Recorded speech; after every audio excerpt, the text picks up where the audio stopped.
estimados estudiantes de investigación de mercado. Soy su profesora Andrea Naranjo y estamos en nuestra segunda semana. Les doy la más cordial bienvenida a los que no se pudieron integrar la semana pasada, y esta semana comenzaremos a revisar lo que es en sí la investigación de mercado.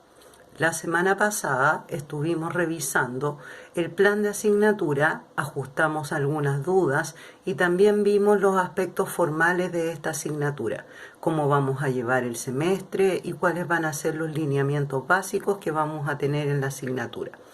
Esta semana entonces, como les venía contando, vamos a ver lo que es estrictamente la investigación de mercados. Para eso, antes vamos a tener que recorrer un poco ciertos conceptos básicos que son de metodología de la investigación y de la investigación propiamente tal, concibiendo primero que nada a las ciencias, ¿sí?, como aquel conjunto de conocimientos que se forma a partir de la investigación y la aplicación del método científico.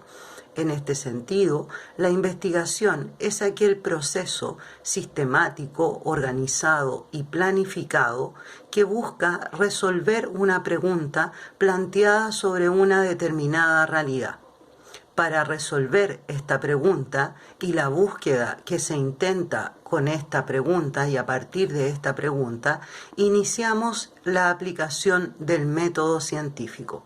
El método científico, entonces, es un proceso también sistemático que busca entregar los lineamientos necesarios y los pasos necesarios para encontrar una respuesta a una pregunta, insisto, planteada sobre una realidad.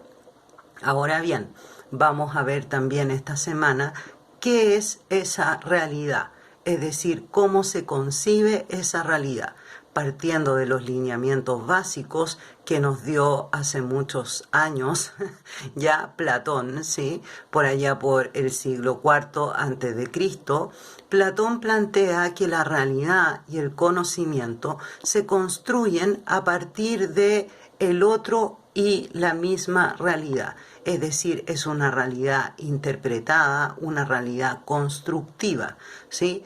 En el fondo, Platón lo que quería hacernos ver era que la realidad estaba construida de ideas, y esas ideas estaban en nosotros, ¿sí?, de alguna u otra manera internalizadas por las propias experiencias y por nuestro mundo de experiencias y aprendizajes que tenemos en la realidad.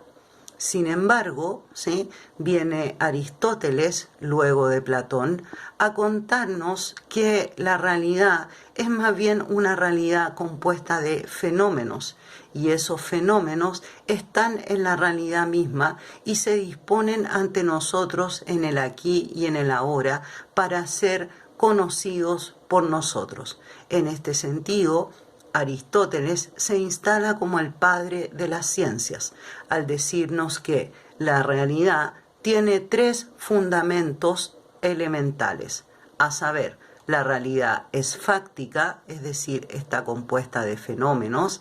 La realidad es sensible, eso quiere decir que es susceptible de ser conocida mediante los sentidos. Y es positiva, es decir, está en el aquí y en el ahora. Producto de estos dos grandes paradigmas de las ciencias, se genera dentro del pensamiento histórico contemporáneo diversas corrientes, cada una dispuesta a darle favor a un enfoque u otro sobre la realidad. En ese sentido, nos encontramos con los paradigmas y las metodologías cualitativas y cuantitativas. Las metodologías cualitativas son las que corresponderían al enfoque platónico de la realidad, al enfoque hermenéutico de la realidad y al enfoque interpretacionista de la realidad, mientras que las metodologías y los enfoques cuantitativos se refieren más bien al enfoque aristotélico, es decir, a una realidad positivista, a una realidad empirista también, a una realidad neopositiva, es decir, que hay fundamentos propios en la modernidad que le dan el paso a Aristóteles para Aristóteles, digamos, y a la ciencia, para pensar que podemos tener una realidad que hay que describir, explicar, comprender e interpretar.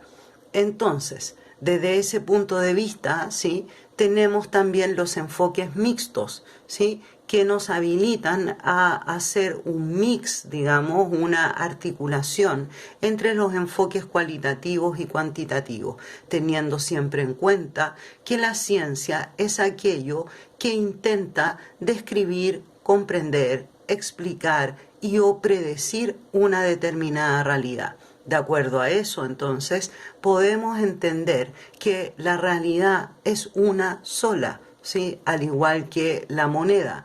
La moneda tiene dos caras, una cara y un sello, ¿sí? Pero si uno le saca el sello a la moneda, pierde su realidad de moneda. Es lo mismo que pasa con la realidad, muchachos. La realidad es una sola y hay que tratar de describirla, comprenderla, explicarla y o predecirla. ¿Para qué hay que tratar de hacer eso? Eso es lo que nos vamos a cuestionar durante la sesión de esta semana, nuestra sesión virtual, a propósito de que intentamos comprender, describir, explicar, predecir esa realidad para comprender el mundo, ¿sí?, para comprender los fenómenos que nos pasan a nosotros en tanto sujetos imbuidos dentro de una sociedad. Vamos a ver entonces todos esos elementos básicos de las ciencias y de la investigación. Vamos a entender también al método científico como la condición primordial de toda ciencia y de toda investigación. Y vamos a comprender también la realidad de las ciencias sociales para poder acercarnos un poco más a lo que es la investigación de mercados propiamente tal. Los dejo entonces, muchachos, y espero verlos en nuestra sesión virtual.